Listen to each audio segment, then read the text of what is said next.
আসসালামাইকুম। আজ আমরা শিখব একটা শর্ট টেকনিক, যার মাধ্যমে সার্ক যে সমস্ত দেশ নিয়ে গঠিত সেগুলো জানতে পারবো। সার্কের মোট দেশ 8টি দেশ নিয়ে সার্ক গঠিত। আসলে দেশগুলো কীভাবে মনে রাখবো আমরা, তার একটা শর্ট টেকনিক দেখব। SAARC সার্ক এর সম্পূর্ণ রূপ south Asian association for regional cooperation. এর সদস্য রাষ্ট্রসমূহ মনে রাখার সহজ একটা টেকনিক শিখবো আমরা। টেকনিকটা কি আমরা মনে রাখবো? NIPA-MBBS। এটা মনে রাখলেই আমাদের সার্কভুক্ত দেশসমূহ মনে রাখতে পারবো আমরা।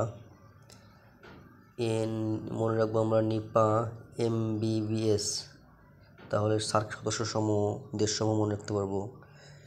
আমরা জানি এনতে নেপাল, আইতে ইন্ডিয়া, পিতে পাকিস্তান, এতে আফগানিস্তান,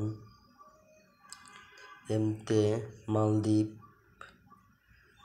বিতে বাংলাদেশ, বিতে ভুটান, এসতে শ্রীলঙ্কা। অনেক সহজে আমরা সার্কভুক্ত দেশসমূহ মনে শিখলাম। সার্কভুক্ত দেশ 8টি। এটা কীভাবে মনে রাখবো? NIPA-MBBS, এটা মনে রাখলে জানা অনেক মজার। ধন্যবাদ।